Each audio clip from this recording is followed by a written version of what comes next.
Salut la compagnie, me revoici dans un book haul toute seule parce que j'ai acheté beaucoup trop de livres par rapport à Clémentine. Donc elle était en aubaille et moi j'ai jamais autant acheté de livres.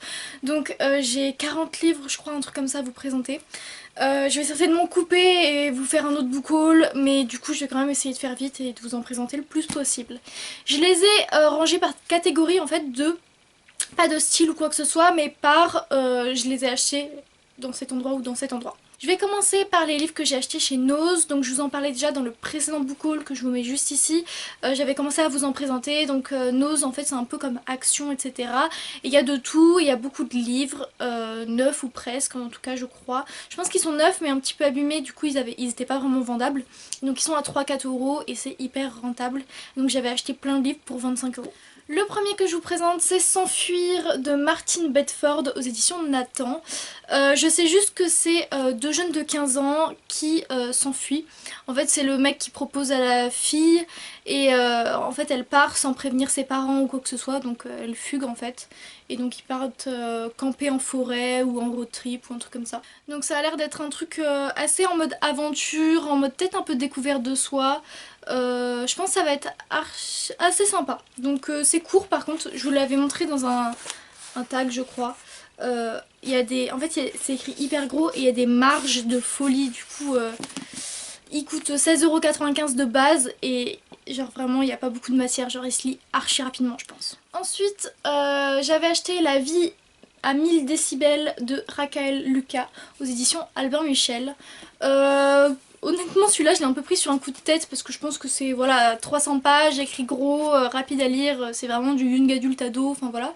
Ok, c'est pas si léger que ça, je viens de lire un peu le résumé parce que bah je m'en souviens plus du tout, mais c'est sur une adolescente qui a Asperger, je sais pas comment on dit, mais vous savez c'est une maladie mentale. Je sais pas c'est une maladie de quoi précisément.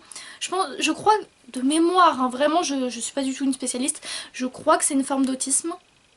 Et du coup on suit en fait ces péripéties d'adolescente en tant que personne atteinte de cette maladie. Donc ça a l'air vachement pas mal mais très court et je pense que ça va être très léger quand même.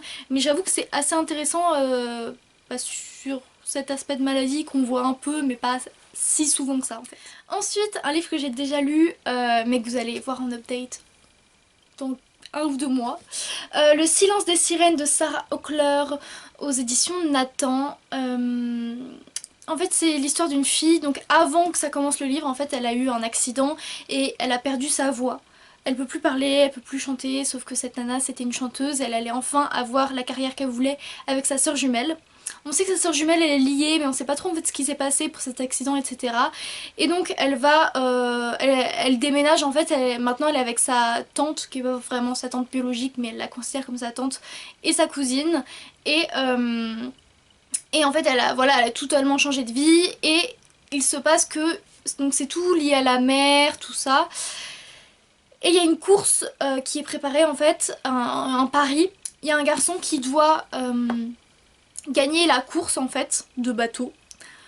Si il perd, sa tante perd sa maison, plus lui il perd sa... Enfin ils vendent leur maison, vous voyez, et du coup vu que sa tante n'était pas... Enfin elle était que locataire, et ben elle perdrait toute sa maison etc. parce que le propriétaire, donc le père du mec, et ben il vendrait.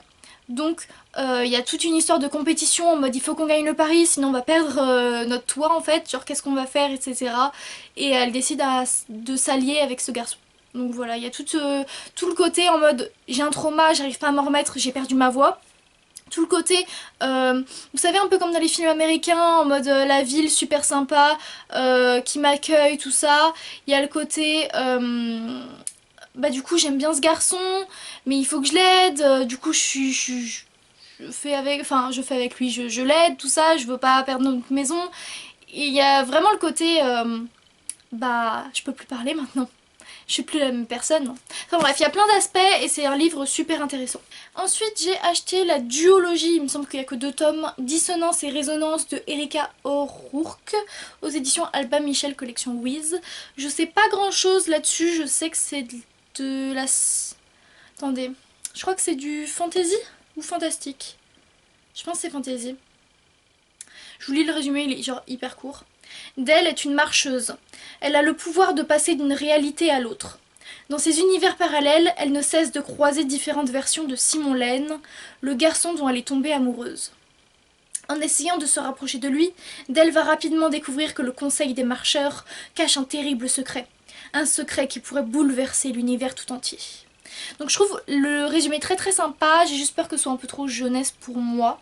Mais le résumé me tente bien, donc ça a l'air sympa. Je pense que voilà, de toute façon je vais tous les lire mes livres, mais ils sont pas prioritaires, mais ça a l'air quand même pas mal. Et pour finir avec les livres achetés chez Nose, j'ai acheté Heartbreakers de Ali Novak aux éditions Bayard. Honnêtement celui-là je sais pas du tout pourquoi je l'ai acheté, je pense que j'ai juste craqué parce que c'était pas cher. En gros apparemment c'est une romance entre un membre du groupe de musique Heartbreakers et une fille qui n'aime pas du tout la musique. Et ils se sont rencontrés et ils savaient pas que l'un était musicien et que l'autre détestait la musique, je sais pas.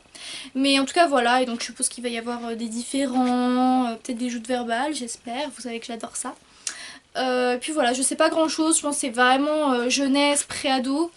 Il n'y a pas écrit à partir de quel âge c'est, mais je pense que c'est vraiment genre pour les collégiens. Mais après, ça a l'air... c'est rapide à lire en fait, donc voilà, 400 pages, écrit gros...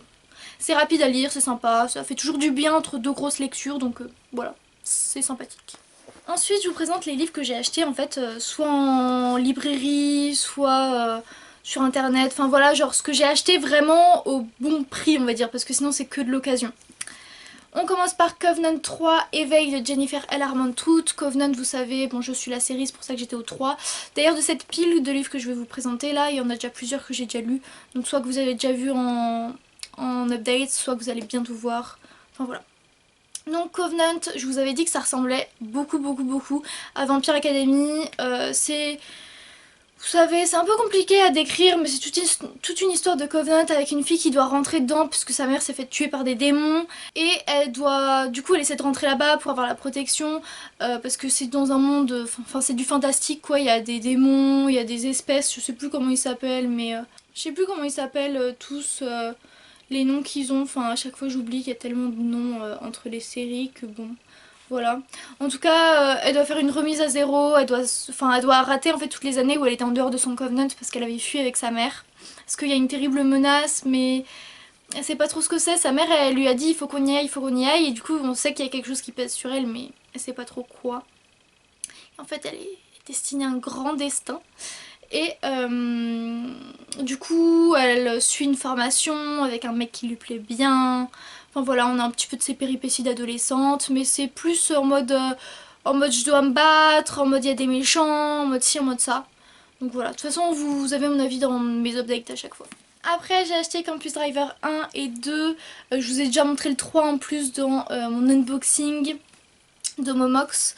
Donc c'est de CS Quill aux éditions Hugo Roman, je vous en ai déjà parlé plein de fois donc je vais juste repasser rapidement. C'est un groupe de garçons qui ont créé leur application pour faire les Uber en gros, et du coup on suit un peu chacun des garçons avec leur belle voiture qui rencontrent des nanas, etc. Enfin vous voyez vraiment le scénario quoi, c'est un peu comme la série Off Campus avec The Deal, etc. quoi.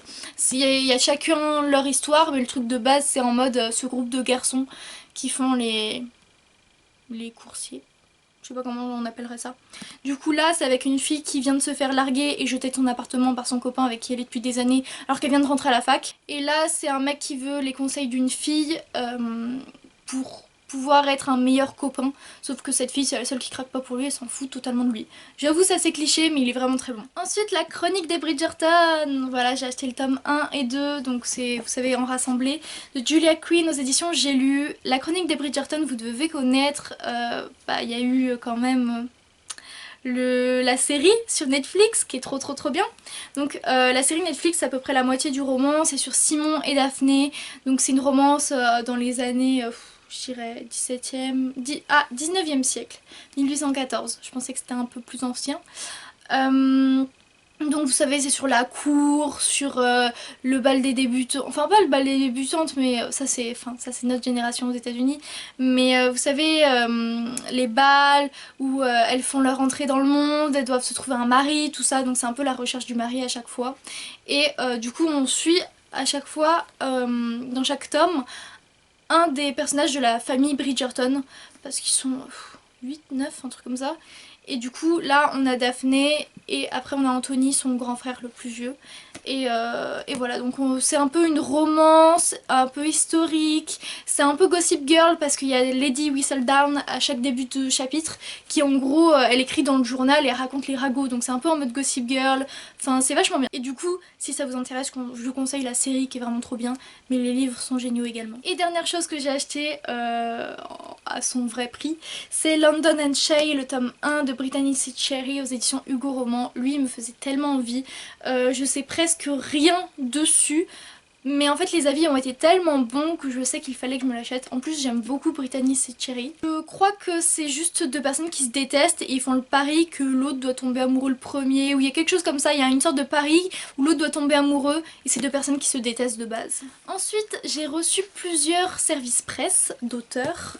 Donc les tomes 1 et 2 de la série Iris de D.L. Hannibal, donc là c'est dans le... Ah non, là c'est le premier Quand tombent les lucioles et là c'est le deuxième Dans l'ombre d'une étoile. En fait en vrai c'est une trilogie mais les tomes 2 et 3 ont été séparés en deux livres parce que c'est trop gros, donc là c'est la première partie. Et du coup c'est auto-édité donc il n'y a pas de maison d'édition. Le premier tome coûte 15,90 € et le deuxième également. Je vous mettrai un lien je pense de là où on peut les acheter en description si ça vous intéresse. Donc c'est l'histoire de Liam qui en fait son grand-père il lui donne une pierre, il lui dit qu'il est spécial, qu'il a des pouvoirs avec cette pierre etc, cette émeraude, mais il lui en dit pas beaucoup plus et du coup Liam il sait pas grand chose dessus, il est un peu paumé. Il change d'école en plus avec ses parents qui sont vraiment très désagréables avec lui, qui ne veulent même pas l'entendre, qui veulent pas le comprendre.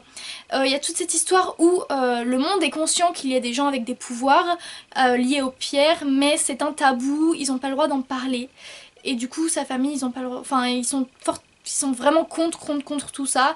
On va voir comment Liam il se débrouille un petit peu avec ce monde qui ne veut pas de gens différents comme ça, avec ce tabou qui pèse, etc. Donc il change d'école et il se fait de nouveaux amis qui sont comme lui. Et donc on suit leur aventure et en parallèle il y a un méchant, un gros méchant. Plus quelqu'un qui s'est... Enfin, ce gros méchant, il a aidé quelqu'un à s'évader qui est encore plus méchant que lui. Donc voilà, il y a des gros méchants, il y a des pouvoirs, il y a une bande d'amis, il y a des parents relous, il y a de l'école. Donc c'est vachement sympathique. Et j'invite l'auteur, si elle a envie, à parler un peu plus de ses romans parce que je sais que je suis pas la meilleure dans les synopsis. Et Ugly Ronnie de Sandra Kiss. Du coup auto-édité également. Donc c'est l'histoire de Ronnie, une jeune femme qui va se retrouver chez des gens pour travailler chez eux. Je sais pas trop ce qu'elle va faire comme travail, mais elle va travailler chez eux et elle a qu'une seule règle, ne pas tomber amoureuse de ses boss en fait. Et je crois qu'elle va bien aimer le fils de ses employés ou un truc comme ça, de ses employés, de ses supérieurs, le fils de ses supérieurs. Et du coup voilà, je sais juste que elle va travailler chez eux et qu'elle a pas le droit de tomber amoureuse, mais que je suppose que rien ne se passe comme prévu. Ensuite on passe au livre que j'ai acheté sur Vinted. Alors j'ai acheté les 3 derniers tomes qu'il me restait parce que je vous ai déjà parlé du premier tome. Je vous ai déjà parlé du premier tome et peut-être même du deuxième, mais j'ai acheté également les tomes 3 et 4 de Felicity Hadcock de Sophie Jomain aux éditions, là c'est France Loisirs. Donc à chaque fois dans un tome il y a dans un livre il y a 2 tomes. Du coup voilà, donc c'est une histoire avec une nana qui se retrouve dans une boîte et elle se retrouve dans le lit de ce qu'elle pense être un vampire, mais qui n'est peut-être pas un vampire. Il y a une histoire d'ange, de tout ça, il y a des amours, du policier parce qu'elle se retrouve donc elle était avec sa pote, sa collègue, et elle dépose sa collègue parce qu'elle avait plus de voiture, et là elle rentre dans l'appart et elle voit son coloc à la meuf, enfin pas à la meuf principale, à sa pote du coup. Elle voit son coloc dans une position étrange, vidé de son sang, mort. Donc il y a tout le côté policier, etc. D'ailleurs il y a un policier qui enquête, etc. qui va être très important dans l'histoire. Et donc voilà, il y a tout le côté policier, le côté surnaturel avec des anges, des vampires, enfin voilà, je crois qu'il y a des loups-garous, oui aussi également, enfin voilà, il y a un petit peu de tout. Et bon voilà, c'est le synopsis un peu que vous connaissez quoi, c'est un peu basique. Et de toute façon je vous en ai déjà parlé des 2 premiers tomes du premier livre. Ensuite j'ai racheté... Ah, ils sont à l'envers. Ensuite j'ai racheté les Insaisissables parce qu'ils étaient à Clem, donc les tomes 1, 2, 3, Ne me touche pas, ne m'échappe pas, ne m'abandonne pas de Taïré ma fille aux éditions Michel Lafon. Donc ces romans, vous savez si vous êtes là depuis longtemps que ce sont dans mes préférés, même si c'est un peu plus jeunesse que ce que je lis d'habitude. C'est l'histoire d'une fille qui est enfermée dans une sorte d'asile. C'est pas trop où elle est, mais elle est enfermée depuis 1 an je crois. Et en fait elle a un terrible pouvoir et c'est pour ça qu'elle est enfermée. Chaque personne qui la touche ou elle qui touche quelqu'un, et ben la personne souffre d'affreuses douleurs, un peu comme Andoloris dans Harry Potter. Et elle retire tous les pouvoirs de la personne, en fait elle prend son énergie. Et donc elle vit avec ce fardeau où personne ne peut la toucher. Et donc il va se passer que quelqu'un enfin le général Warner, quelque chose comme ça, il la retire de cet endroit. Et il veut se servir de son pouvoir. Et parce que c'est dans un monde où un peu en mode dystopie, où il s'est passé un terrible truc et ils veulent s'en sortir, c'est un peu la guerre, tout ça. Donc voilà, avec cette femme qui a un fardeau, qui peut toucher personne et qui le vit très mal, qui a été enfermée pendant si longtemps, enfin voilà. Sa famille l'a abandonnée, enfin... Et dans tout ça, il y a un garçon qui est arrivé en cellule avec elle. Et en fait c'était le garçon sur qui elle craquait depuis son enfance. J'ai également acheté sur Vinted Covenant 5 Sentinelle du coup de Jennifer L. Armentrout. Donc je vous ai déjà fait le résumé. En fait j'ai acheté le tome 5 mais j'ai pas encore le tome 4. C'est juste parce qu'il était moins cher et du coup bah, j'ai saisi l'occasion vu que je sais que je vais finir la série. Donc c'est le dernier tome. Et j'avais acheté le tome 4 de base dans mon unboxing Momox mais je l'ai renvoyé parce qu'il était trop abîmé. Ensuite, toujours sur Vinted, j'ai acheté le tome 1 du Grand Nord, Amertume de Sarina Bowen aux éditions Hugo Roman. C'est toute une histoire de ferme, d'élevage, de cidre, etc. Enfin, dans l'ambiance vraiment ferme. Et il y a une nana en fait qui se retrouve, elle veut être cuisinière, sa mère croit pas du tout en elle.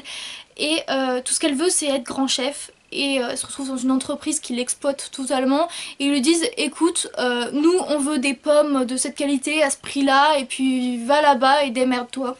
Et du coup elle arrive dans cette ferme où elle doit négocier pour son entreprise parce qu'elle doit vraiment gravir les échelons en fait. Et il se trouve que dans cette ferme, il y a un garçon avec qui elle a déjà couché quand elle était à l'université et qu'elle aimait très bien. Et voilà, donc on alterne entre les deux points de vue. Elle se retrouve à retrouver du coup ce garçon, à voir cette famille, à la ferme, tout ça. Donc c'est vraiment très intéressant et assez différent de ce que je lis quand même habituellement, même si ça reste un Hugo roman. Et pour finir ce book haul, parce que voilà ça fait déjà un moment, donc j'ai acheté Wild Love de Leah Riley et ça c'est une édition que je connaissais pas du tout, c'est quelque chose City. City Edition, je crois, quelque chose comme ça, donc je connaissais pas du tout. Il est assez court, hein, 300 pages. Et donc c'est l'histoire d'une nana pour oublier un drame familial. Elle va aller à l'autre bout du monde et elle va partir 6 mois en Australie. Et elle rencontre un garçon qui a vécu la pire année de sa vie avec une mauvaise relation, etc. Et qui même si elle l'attire, il veut pas du tout s'embarquer là-dedans. Donc je suppose que ça va être une romance. Elle qui va à l'autre bout du monde, lui qui a vécu du coup une terrible relation. Ils s'attirent mais ils veulent pas être ensemble. Voilà, je suppose que ça va être ça. Ça a l'air assez sympathique, assez basique également. Mais ça me fait découvrir une nouvelle maison d'édition, donc c'est pas mal. C'en est fini avec ce long book haul. J'espère que ça aurait pas été trop long non plus. Je vous ai quand même présenté au moins 20-25 livres et il m'en reste encore quelques-uns à vous présenter, mais je le ferai du coup dans un book haul le mois prochain. J'espère que cette vidéo vous aura plu, je vous encourage à mettre un petit pouce en l'air et un commentaire et je vous dis à bientôt.